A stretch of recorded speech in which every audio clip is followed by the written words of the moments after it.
Skal der være flere grupper i fælles adgangsveje? Tidligere regelsæt sagde, at når vi havde en fælles adgangsvej, så var der ikke noget at rafle om. Så skulle vi have mere end en gruppe. Den dag i dag kommer det alene an på, hvilken klassificering området har. Man skal bare passe på, for man kan hurtigt bruge lang tid på at finde ud af præcis, hvilken klasse området har. Det er bare ikke så interessant, fordi 6364-standarden den deler installationerne ind i to situationer. Normalsituationen, hvor vi kan nøjes med en enkelt gruppe, og ikke normalsituationen, hvor vi skal have flere grupper. Og hvad er ikke normalsituationen så?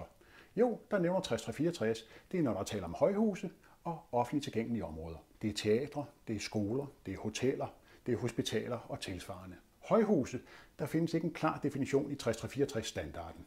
Men kigger vi på tværs af Europa og ser på de arkitektstandarder, vi har, så er det bygninger på 10-12 etager og derover. Vil du vide mere om fælles adgangsveje og hvor højt et højhus er, så hop ind på elrød.dk og læs mere.